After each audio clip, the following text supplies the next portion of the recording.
أمريكا من غرفة نيويورك. Excellent. Welcome to the second Mediterranean Creative Economy Forum here in Barcelona. My name is Rasmus Tjerning, and I'm the founder and CEO of Creative Business Network, and we have had the great pleasure of working together with ASCAME and the Meta Week on putting together this panel and this session on the creative economy. Before we go into a round of presentation, I think this is probably the most important panel of the whole Meta Week. Of course, I should say that coming from Creative Business Network. But just hear my arguments here. One is that the creative industries in most countries represent between 10 and 12% of an economy. In other words, they're quite important when we talk about fashion, music, movies, publishing, gaming, tourism, etc., etc. These are quite important industries when it comes to job creation, to growth, to exports. That is actually what many countries, including Denmark, where I'm from, have created wealth through the exports of creative products, such as fashion for Denmark and also Lego and porcelain and ceramics, etc. So they have a lot of market value, a lot of commercial value, but the creative companies also have a non-market value. And that is related to identity, because the clothes that we're wearing, the books that we read, the music that we listen to, are all part of our creation of our identity, the stories we tell ourselves of who we are and to others of who we are, if we're a Harry Potter fan or if we've been to this rock festival or not, or what it is. That actually, the creative products and services are really important in building your own identity, but also in creating our community.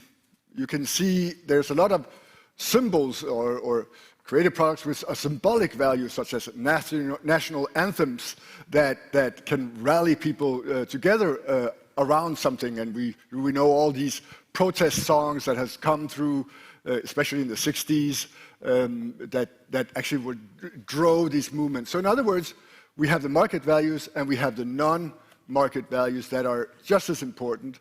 And that is quite unique for the creative industries.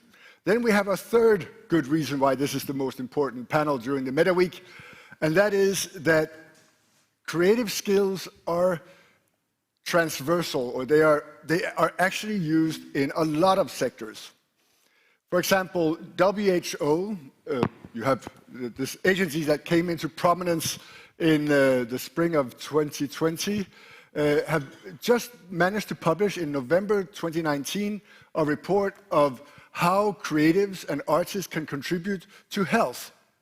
And it was actually a case collection of 3,000 cases of how it actually makes more sense to work with creative initiatives or interventions in certain cases. For example, if you know someone that suffers from postnatal depression, so they gave birth, they have a depression, instead of giving the mother, it can also be the father, pills, there's evidence, scientific evidence, that it's actually better to make them sing in groups with other mothers or fathers and be like in these singing groups together. That will actually get them out of the depression in a much more efficient way than giving them medication. So that's one example, this spillover of creative skills into health, education, mobility, smart cities, sustainability. In Creative Business Network, we run a competition for entrepreneurs from the creative industries. And the last 3 years, 2020, 21, and 22, were all won by startups that took the creative skills and employed them in an area of sustainability. 2020, Estonia with Raiku, that will replace bubble wrap with a wood-based product. In 2021, Chile won with the company Fodio. They can add something to paint that sucks CO2 and other gases out of the air and makes the paint more solid when the sun shines on it. It's called photocatalysis. And in 2022, this year, we had the Global Creative Business Cup.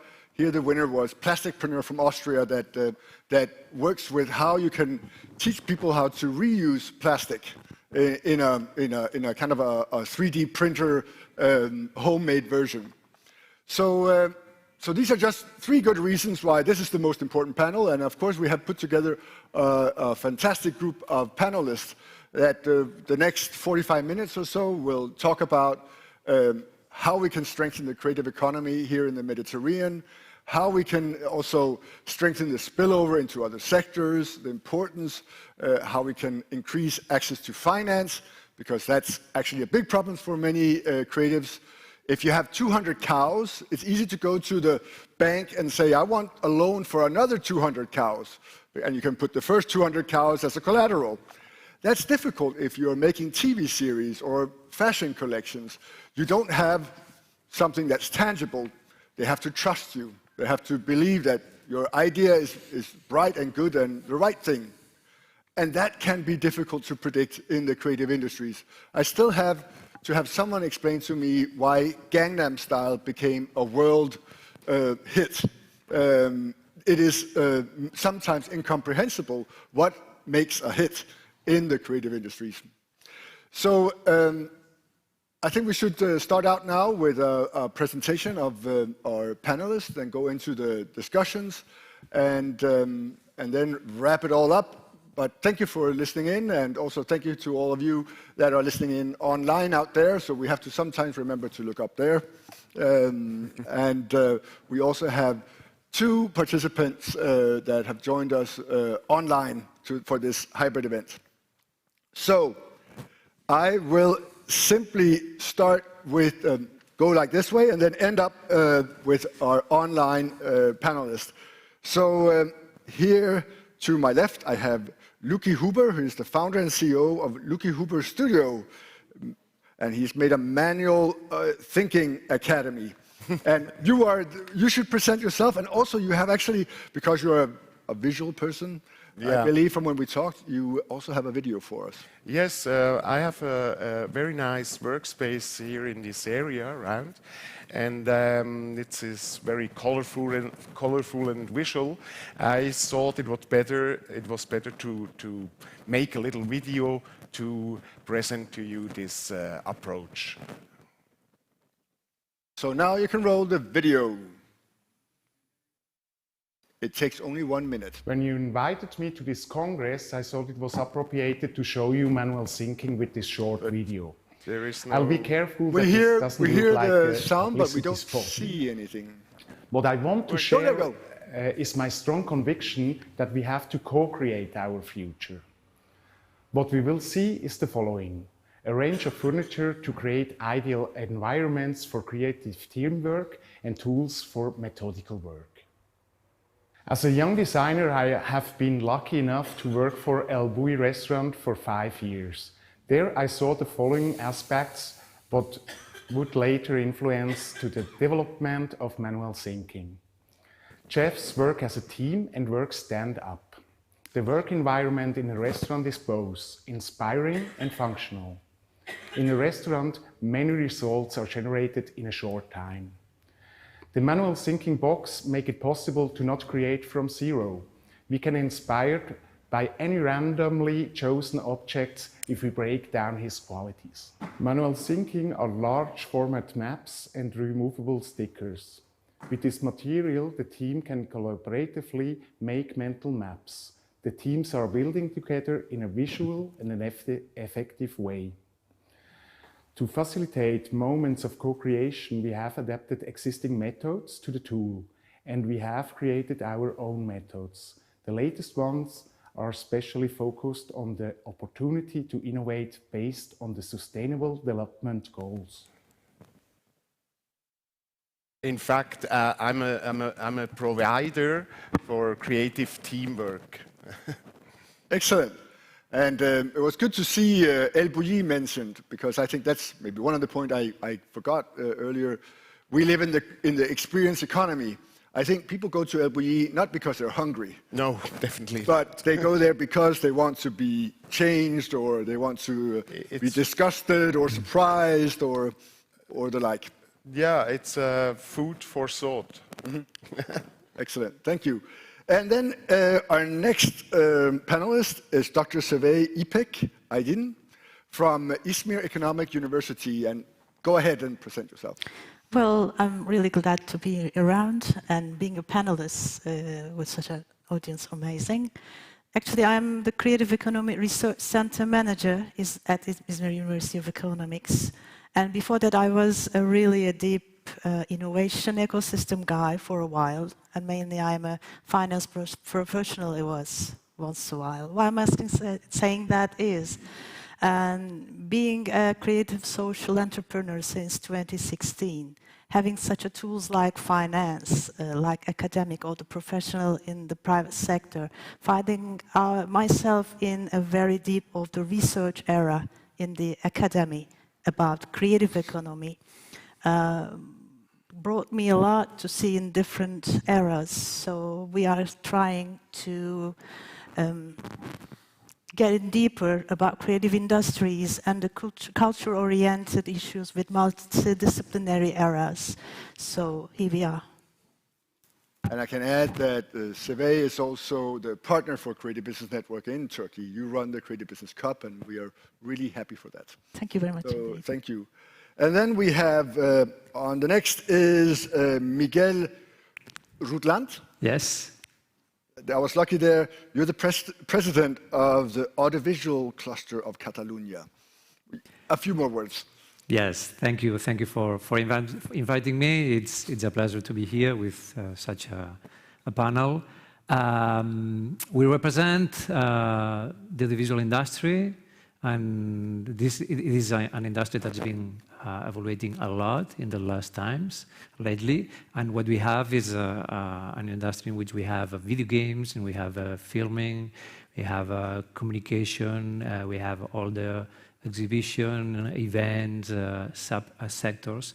So it's an organization that tries to make this Catalan audiovisual industry stronger by using strategic thinking. That's our main tool, and we try to communicate our conclusions to the different administrations, and we try to boost the building of new infrastructures and new ecosystems in our country. I'm going to ask you a question that you're not prepared for, but can you explain to me, since you work with audiovisual products, Peppa Pig, the TV series, why was that sold for twice as much as the car maker Volvo? The figures are $1.8 billion, and Peppa Pig was $4.2 billion. Why is a cartoon pig more worth than a Swedish car maker Volvo?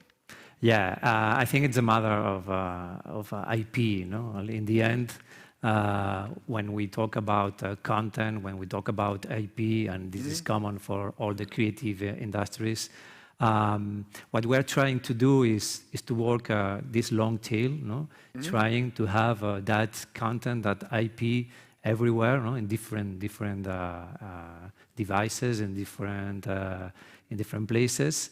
And that makes this type of content profitable in the long term.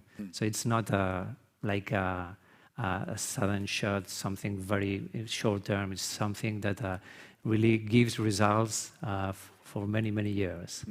It's a universe that's being created, you could say, with all kinds of aspects in it. That's really food for thought there, how you can create value. Then the next two panelists are good friends from the Middle East, but especially Dr. Hashim Hussein, who's the head of UNIDO in Bahrain. You also asked a question before, so some of you might have heard him, but please tell us how you work with creatives with UNIDO and in the Middle East. Sure. Well, I'm heading the UNIDO Investment and Technology Promotion Office in the Kingdom of Bahrain, and also I'm heading the Arab International Center for Entrepreneurship. So I came from an investment background because I was being entitled since 1996 to mobilize investments mainly from industrialized countries to the Arab region and Africa. Then we realized that we have a big problem, that we bring investors, from Japan, from Denmark, from France, but we are not finding local investors, which today we call them entrepreneurs.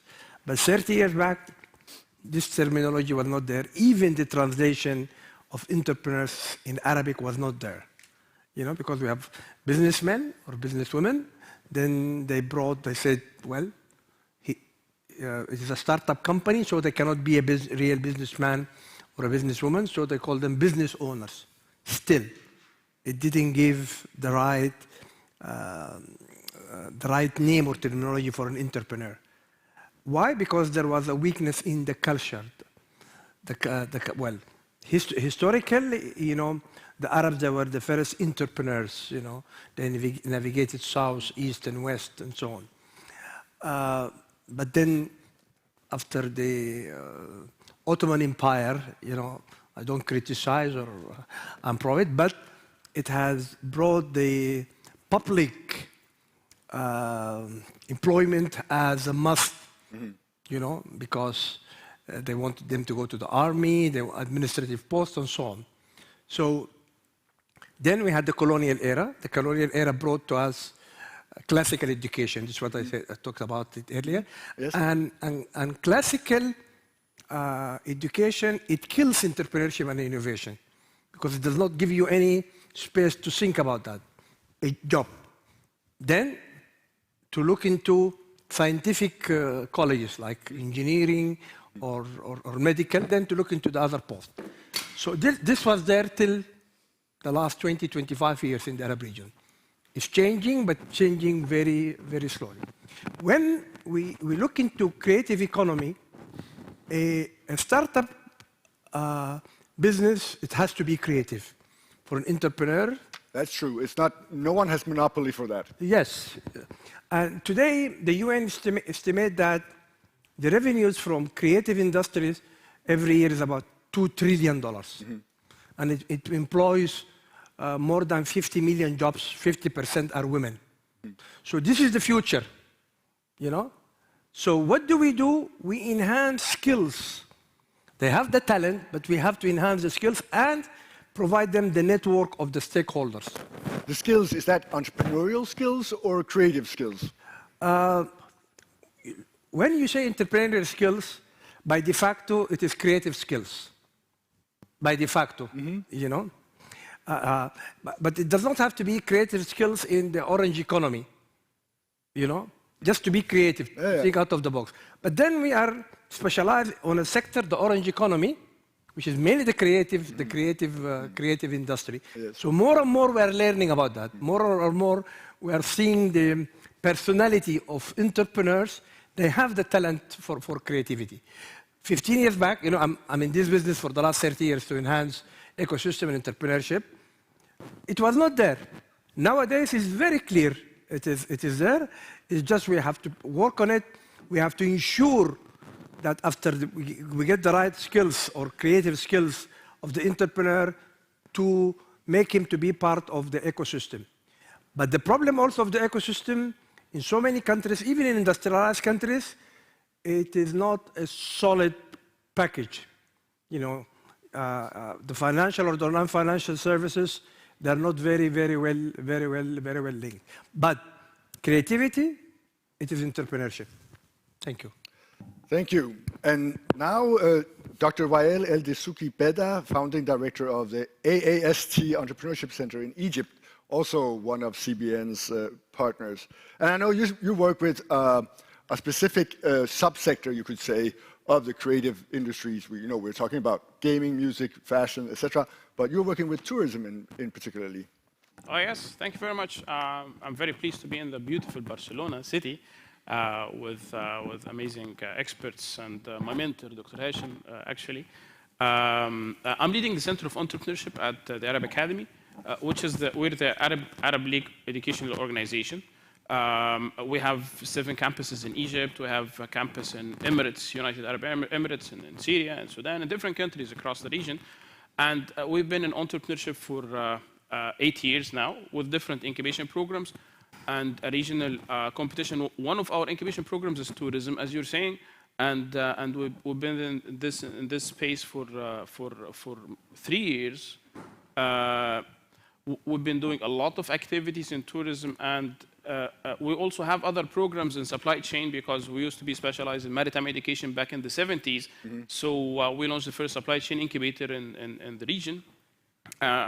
We also have an incubator for people with disability, which is quite interesting. One of them, we just came from Dubai. We had a regional competition for entrepreneurs with disability. One of them is an artist, and he is super talented. He has a kind of disability. He cannot really move, but he's talented. He can draw anything in less than 15 minutes. So, I mean, yes, tourism is part of what we're doing, but creativity is not only limited to a specific vertical. Creativity is related to everything. Certainly. Yes. Creativity is a skill and a concept that is employable everywhere, but we do have some creative sectors that we talk about. Now let's move to the people in front of us and also behind us. I would like to go with Frank Ponti first, neurocreativity expert at the EADA Business School. Frank, the Zoom is yours. Good morning, how are you? Nice to be here in this Meta Week. Yeah, my name is Frank Ponti, and I teach creativity and innovation at EADA, which is a business school in Barcelona. I have different books published on this field, in this matter. I did my PhD on neurocreativity, which is something that's my passion. Well, at EADA, as a business school, we teach people to be more creative and more innovative. This is the idea. Because probably this will allow them to have a better impact in their companies. It doesn't matter if they belong to the creative industry or maybe other industries, okay? Some people think that they are not creative. They have a kind of fear of being creative, and this is not true. Perhaps extraordinary creativity is not it's not easy to find. Let's imagine that we talk about people like, I don't know, Steve Jobs or Frida Kahlo or Shakira or whoever. But normal creativity, ordinary creativity is everywhere. We all are creative. And we have to have this kind of creative confidence on ourselves, because this will allow us to break barriers and to start acting in another way, no?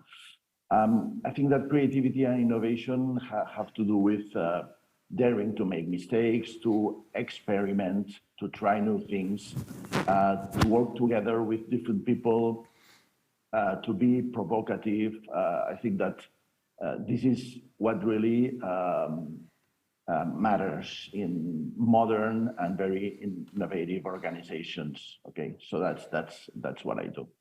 Excellent. So creativity is also when you try to make the sack lunch for your kids a bit more interesting and not the same liver pate every Monday through Friday.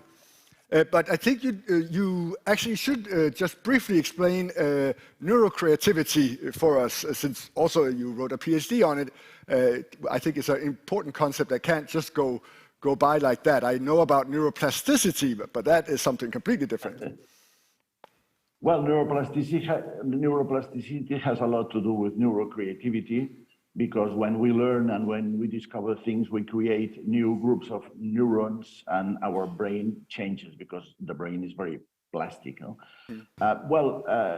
It would take us a lot of time to talk about neurocreativity, but let me just say that some people are creative being very deliberate, so that means they work in a very rational way. They are very analytic. They work using a method that's a step-by-step method. They tend to be very logical, etc. And other people, which are called spontaneous, are completely the contrary. So they use their unconscious to generate different ideas. They are more intuitive. They are more imaginative. Let's remember that Albert Einstein said that imagination is more important than knowledge. So their approach to creativity is radically different.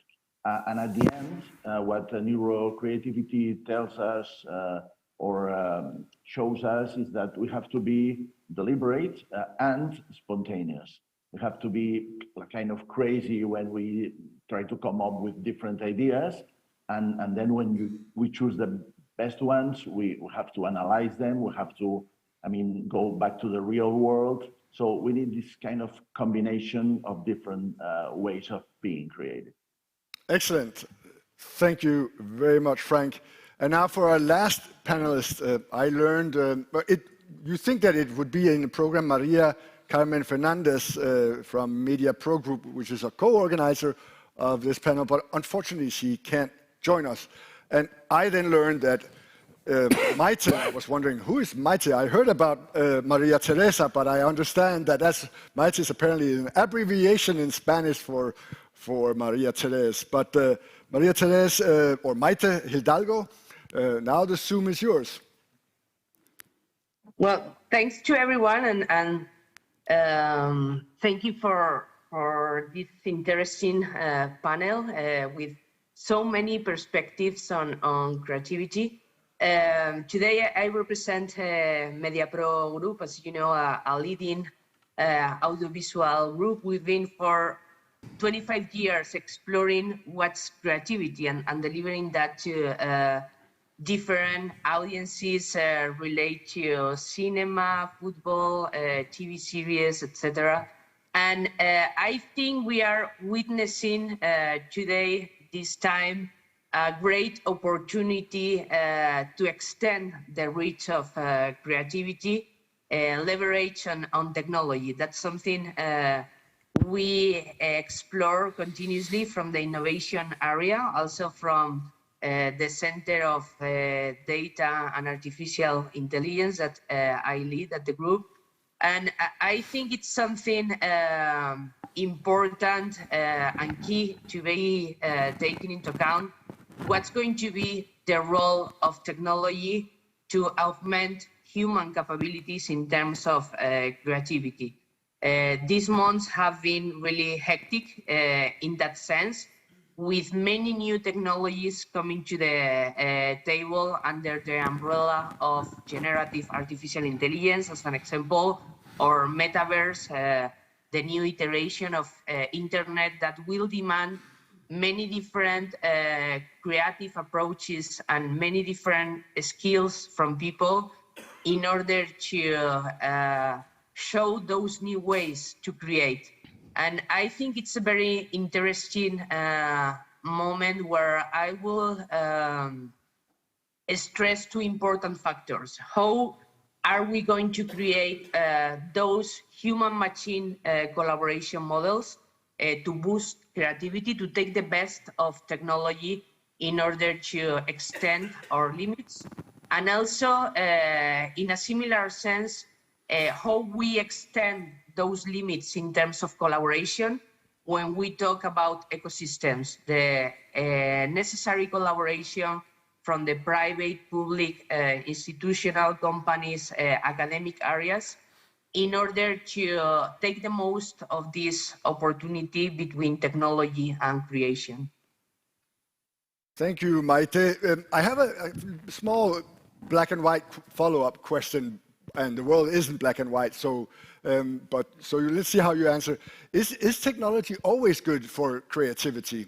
I'm thinking of when we use AI to make decisions, what songs should be in a movie, or which actors should be the right ones to be in a movie or a TV series, that we let the technology choose for us, that it will be too conformist, that we will see even more white men as heroes in a cartoon or in a creative universe, that it kind of becomes, technology kind of can't think outside the box for us. It will always stay inside the box.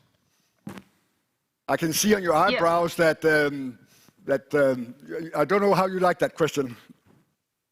No, I really like that question because it involves a lot of ethical aspects, which I've been into that for the last 3 years overall on AI ethics.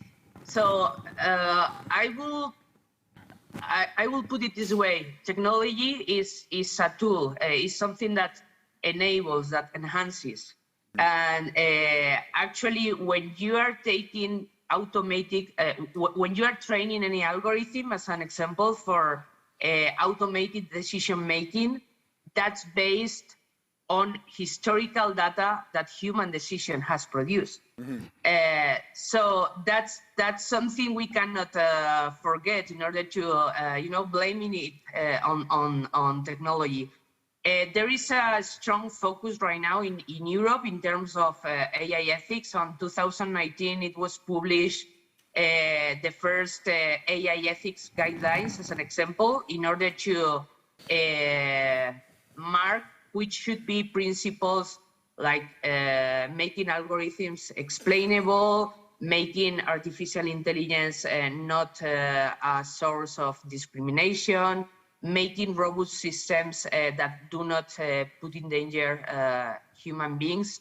And also last year, 23rd of April, it was released the new framework for the artificial intelligence, the AI Act.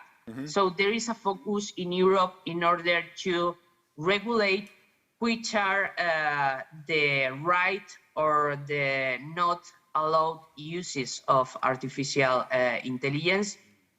Some aspects like deep fakes are a subject of all this focus.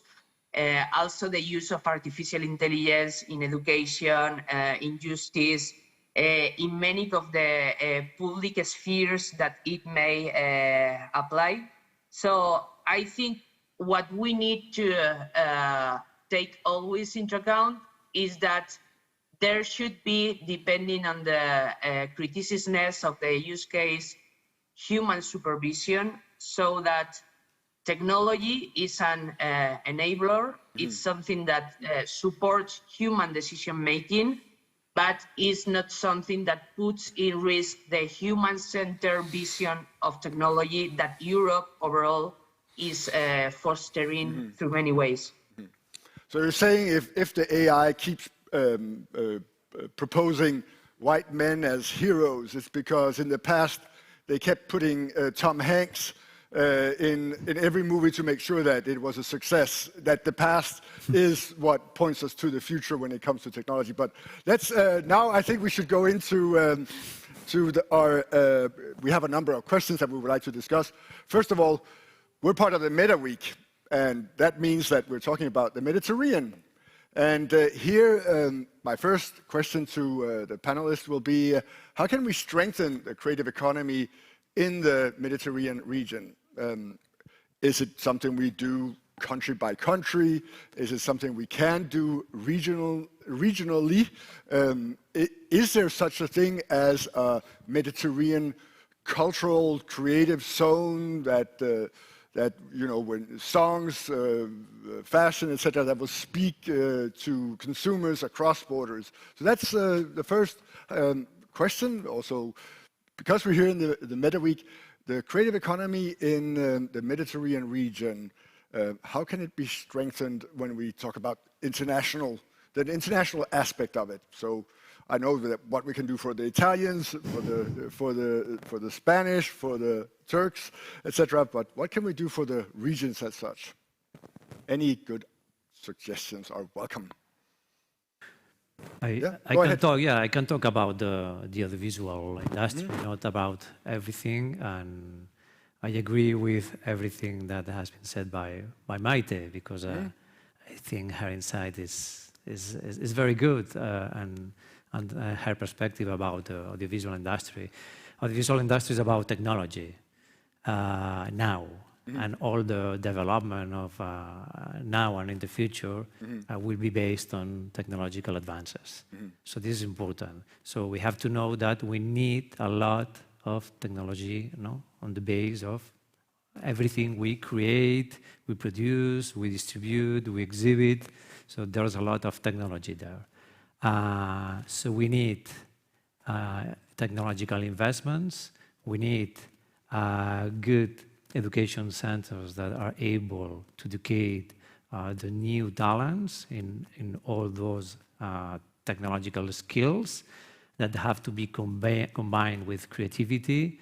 And that means that we will have new infrastructures, new hubs, new ecosystems with big investments. Maybe not all the countries will be able to do all these important investments.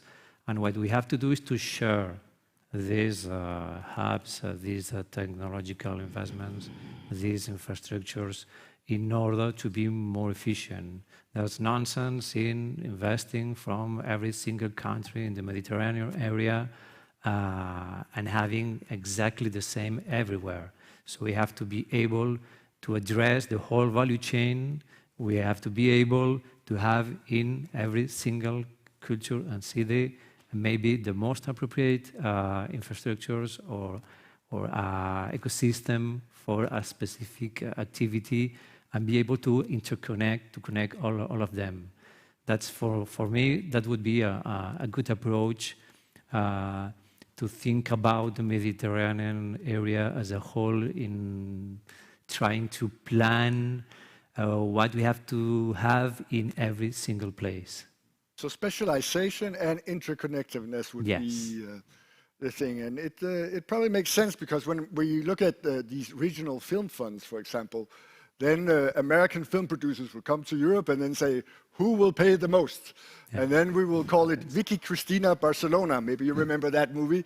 Yeah. And the title kind of was dependent on where the money would come from. So it was actually using taxpayers' money in a competition against each other. So maybe that's a good idea. Any other good suggestions from the panelists? Yes. Actually, nowadays, the way we see the economic development globally, it is through entrepreneurs. It's very clear.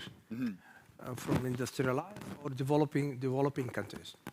The problem I see here, if I talk about how to develop regional programs for entrepreneurs from north and south of the Mediterranean, which means how we can enhance the ecosystem through the stakeholders, not only the entrepreneurs.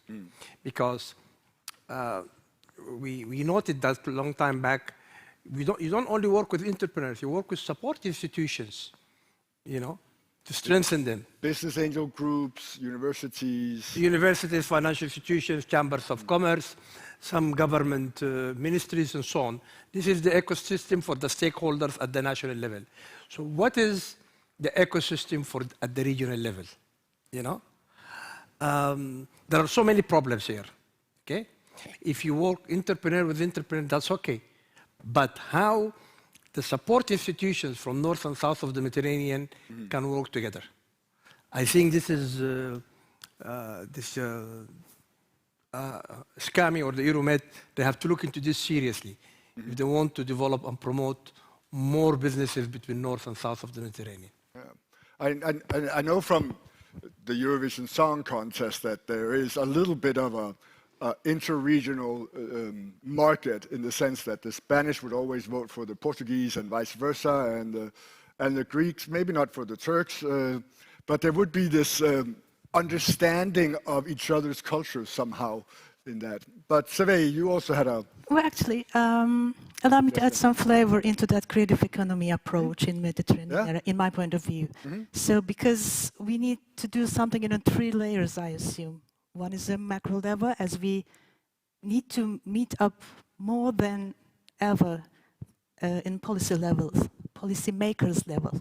So if we could learn from what we messed up and what we did nice from country by country, it will be amazing networking, but on a macro level to do so in policy-based, in creative part of the entrepreneurs. But in the meso level, yes, I agree with that. The universities must be a kind of game changers, and the sector maybe must be a really closing gap partner in creative economy. I'm not saying they are on the core as they think so, in my point of view, as still again.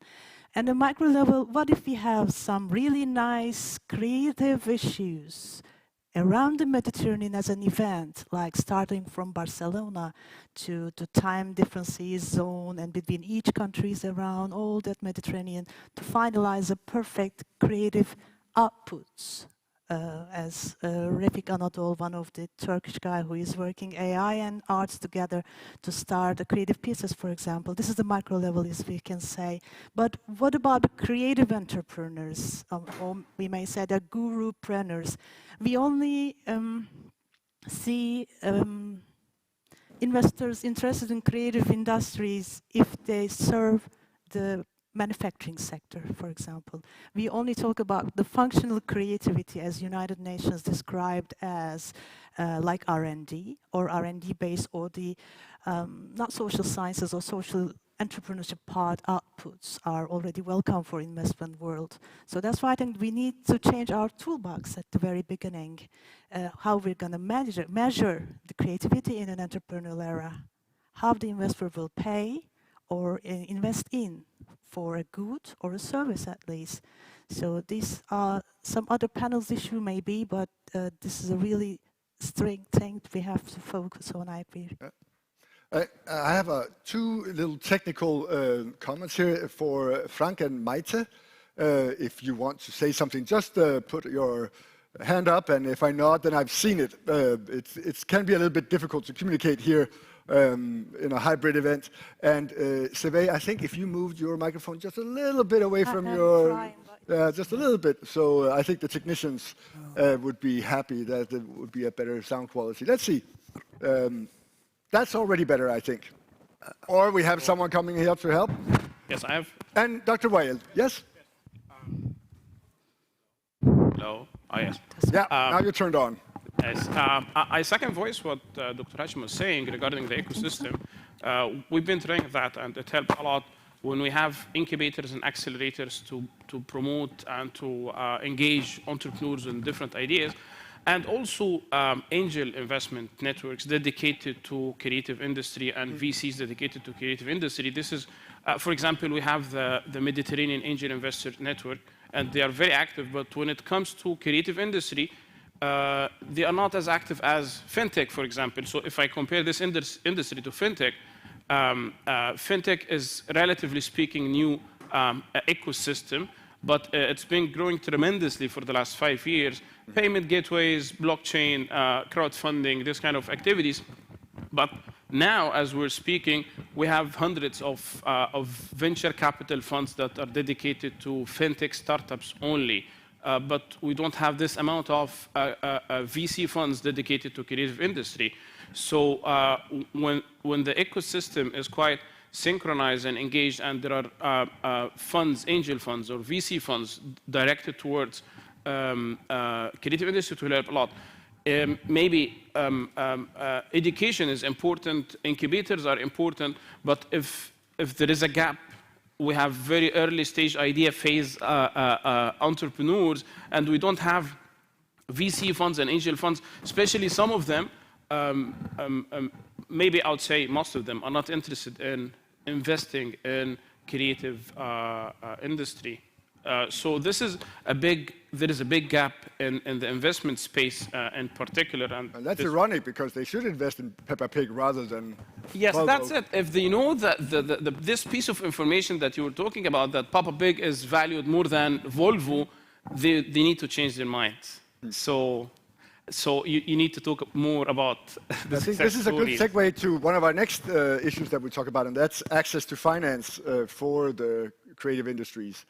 And we know from studies that, of course, when you come, as I mentioned before, if you have 200 cows, it's easier to go to the bank and have money for another 200 cows. And it's difficult to go in and pitch an idea to a bank, and they should believe it. I remember reading in The Economist an article about the TV series 6 Feet Under. I don't know if you've seen it. It's the same era as Sex and the City. But that was produced by and financed by HBO. And to finance a TV series that essentially is about a depressed gay funeral director.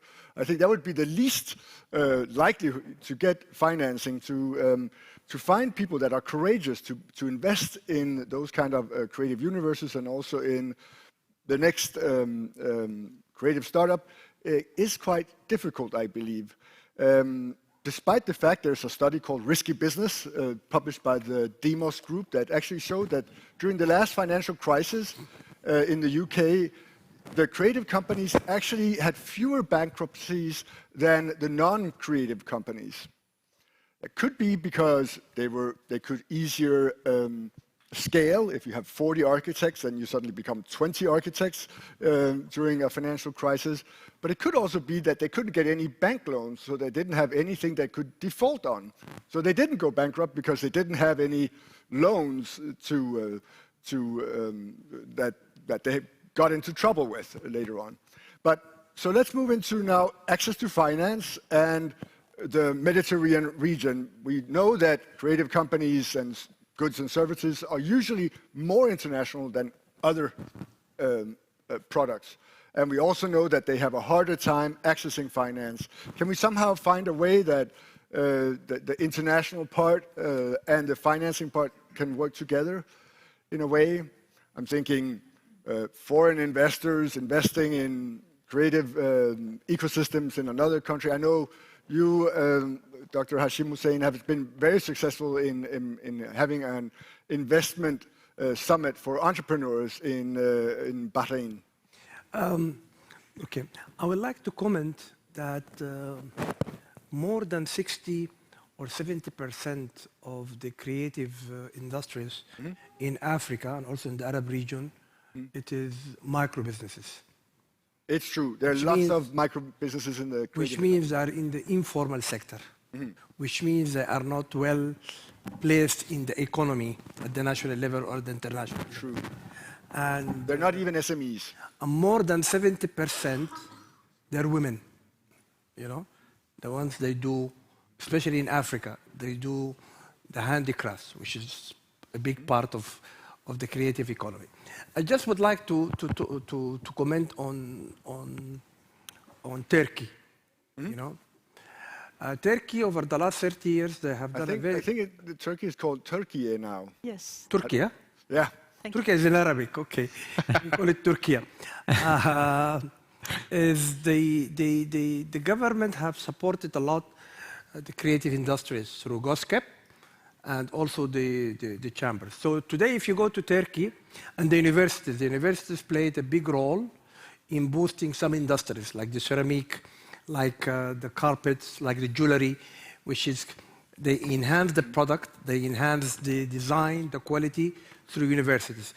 If you know, today if you go to Turkey and you go to the Egyptian bazaar, for example, or whatever, you will see hundreds of good quality products, all from the creative industries. And those mainly comes from small companies. Why? Because there was a strategy, there was a policy from the government to enhance that. So now more and more we are getting more information on the creative economy, you know, worldwide and at the national level. So more and more economists, government officials, strategists, they started to realize, and as I said, according to the UN, the annual revenues from creative industries is $2 trillion. So what will be our role? You know, this is our role, and this is how you brought us together, Rasmus. Exactly. Okay. What will be our role to look into that sector and to see the whole value chain? You know, there is the entrepreneur who has the talent, you know, who has a creative industry, but how the ecosystem will support that entrepreneur, the existing or the startup. One of the main issues will be access to finance, okay? But it is changing, but it's changing slowly. As you said, you know, if you go to any bank or financial institutions to invest in a talented, creative industry of an entrepreneur, it's very difficult because they are not assessing the entrepreneur quality. They don't do that. They only look into the viability of the business plan. Exactly. And even according to Harvard Business School, it is now, there are a lot of studies came from Harvard Business School, and in their narration or literature that a quality entrepreneur A is better than a business plan A. Because the entrepreneur, he will work in making the company to succeed, especially if it is in the creative economy. So more and more we have to bring this information, because the more and more we provide access to finance, of course, also with the non-financial support, the more we will have creative industries. In the UN, not only in UNIDO, in the UN in general, now they started to look, even the World Bank, they started to look very seriously, because from in the last 40, 50 years, the only support I've been providing to economic development for poverty elevation, it is through microfinance. Okay? Yep. And it was a big mistake. But isn't it also so that in the creative industries, we quite often see public institutions play an important role, I suppose, when you have a public broadcaster like BBC and others, that they actually are part of an ecosystem in the media sector. And you also have, when the governments invest in cultural heritage, they're actually also investing in tourism, which is also a creative industry sector. And I suppose also already in the media sector, Miguel, that we have for many years seen this co-financing from abroad. It's quite often we see that a movie is or something is financed by a series of countries, right? Yes. First, let me tell you something about how we have to finance creativity, because of creative industries. In my opinion, it has a lot to do with culture, and culture is so important that I'm sorry, but I think that the role of the public sector and the government is to invest a lot. And the more you go to the north of Europe, the more countries invest in culture, and that's still something. For example, in Denmark, when the ministers meet with the Queen, the Minister for Culture will also always sit at the end of the table, at the farthest end. So, he should sit in the middle, because it's so important. Education, culture, health are so important. But isn't that also a danger that we need it? Culture, because then suddenly, where should the finance then come from? Should it come from the cultural ministries because of the artistic aspects, or should it come from the Ministry of Enterprise or Innovation or Development? All of them. All of them. All of them. Yeah. Why not? Digital policies. The cultural ministry, everything. What I mean is, it's not only this. We need all these subsidies from the public sector. But apart from that, there are some, I don't know, in the filming industry, what we usually do is, it's an indirect way to do it, is to provide a kind of tax rebate for all those private investors that are willing to invest their money in cultural and audiovisual products. And I think this is happening now around the world, and it's working well, and it's also an indirect way to fund this more or less cultural and creative product.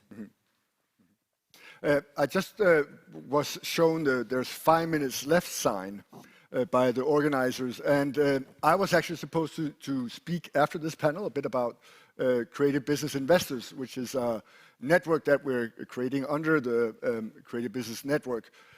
Here we try to teach investors how to invest in the creative industries, and we also try to teach the creatives and the artists to be better at pitching the business side of their idea. Often the problem is that they pitch a product or a service and not a business when they pitch to investors. So I'm also saying with that, I see if I can get eye contact with any of the organizers here, that we will go a little bit over time, because I will negate on my extra time for the investor part. So if that's okay, we will do so. I don't think they're listening, but the rest of you are listening. Yeah, go ahead. We will continue a little bit here on the investor side, and then I'll just say, so if you are interested in investing, or you know people that are interested in investing in the creative industries, let us know. There are actually money from, usually from entrepreneurs from the creative industries. For example, Guy Laliberté, who founded Cirque du Soleil, he has an investment fund in Montreal called Triptyque, and they invest in entertainment technologies. By the way, Cirque du Soleil, the first 11 years of its existence, it was supported by the Canadian Arts Council because it was an artistic project. It wasn't a business. And it ended up being this multi-billion Canadian dollar business. So that's a good example. And also Pandora money, the jewelry is a Danish family, and their family office is also mainly investing in creative companies. So there are some of these H&M families, etc., that will look for that, and that's quite common among business angels that they do these kind of investments. So go ahead. Yeah, actually, Rasmus, I think we need to talk about a little bit not impact-oriented economy. Not the profit-oriented economy, than impact economy. We need to talk about a little bit the kind of donut economy, because we know the creative guys are really doing great about that, all that sustainability issues. When they seized in the recent technical entrepreneurial teams, they are making real difference. That's why we need to realize that the creative guys who are working already in other sectors could be a kind of spin-off that recent sectors, manufacturing sectors, to add value in. So if we find that talents and up their skills, whether by the governmental funds, whether by the private sector funds, or the investors, maybe hopefully more than we can just count on hands. So that's why I think we need to focus our recent companies first. What can we find out to spin off, to start our own creative entrepreneurs? Okay, and then we need something. Okay, we are artists, right? But we don't have a project-oriented mindset, as you described. If it can be a real project to be funded, or an entrepreneurial mindset on the top. Otherwise, we can only have our self-actualization server on our own selves. Right? Greetings to Maslow. We know all the creatives on the top of that pyramid still. We know when we have the impacts of all these sectors, all the needs of human being, because creative mindset means seizing all sensing all to take into diversity something. That's why I'd like to invite all the sector leaders in here, all the investors, to look back their teams. What are the creatives? Who are the black sheeps in that all? So that would be much nicer to look in the micro way to invest somebody as a creative person, or supporting him or her to become an entrepreneur in another way of skills to be added. I think that's what.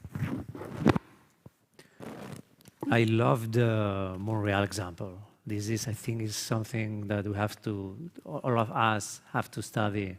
The example? About Montreal. Montreal, yeah, Cirque du Soleil and all that. Yes, I think they began with this policy, I don't know, maybe 30 or 40 years ago.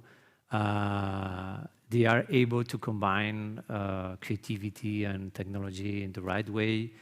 And it's the result of public policies supporting entrepreneurs, companies, and it's the proof that if you do the right planning from the public sector, in the end you will have very strong companies, powerful companies that are able to go abroad and that they don't need anymore those fundings.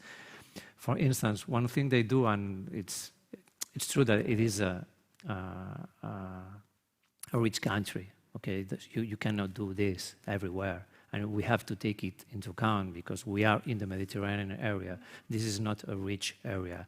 But hasn't Nollywood in Lagos, Nigeria, surprised you? Yeah, right. Yeah.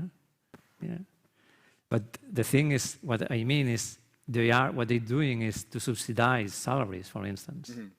So they are able to pay 1/3 of the new talents' salaries, which is a lot of money.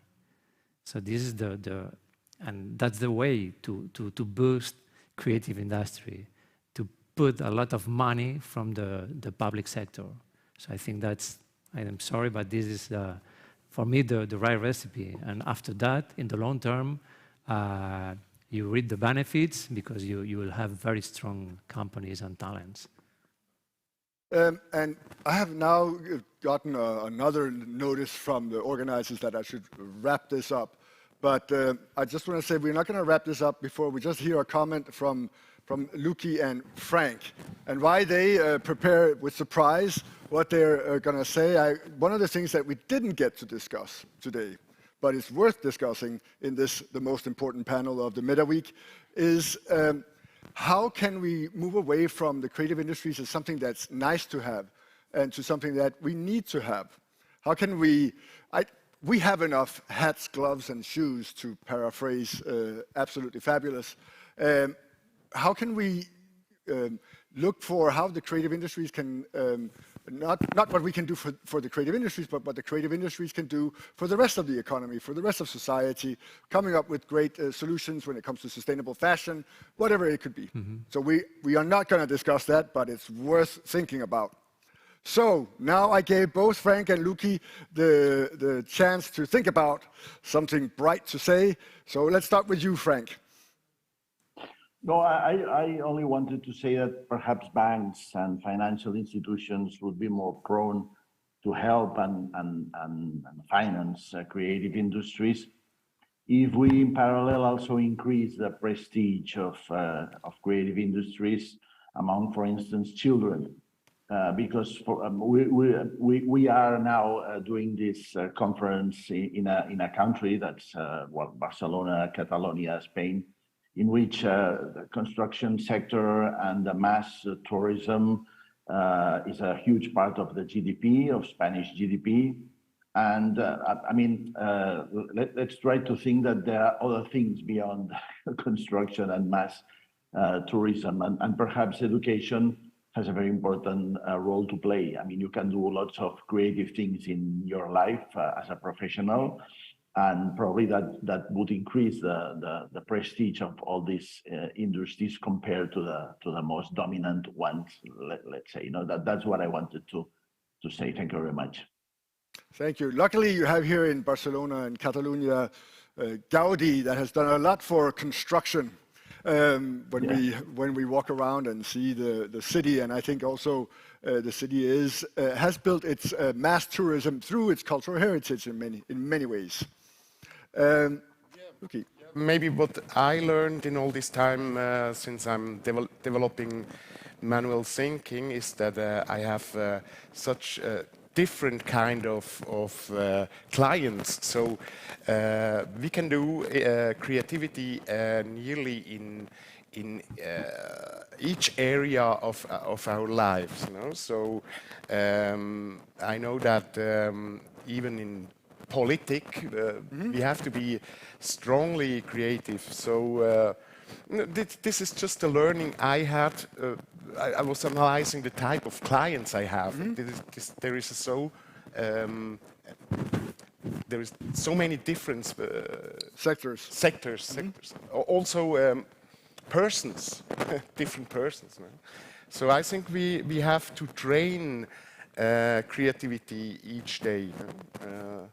We have to keep on being creative, and the biggest opportunities we can find in areas which are not normally related with creativity. So there are the big points, you know, in cinema, music, fashion.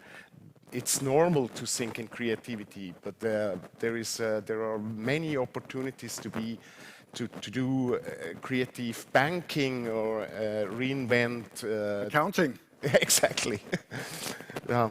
But I mean, it's true. I mean, Ducati and Ferrari are creative design companies. They're not transportation companies. In reality, they're actually members of the Italian Creative Industries Association. They're probably also a member of the car maker or manufacturer, but they see themselves as design products.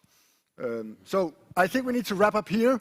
As far as we will not have time for. I just have one comment. Yeah, we have one comment. Sorry, we won't have time for questions. I have been hinted that I should end.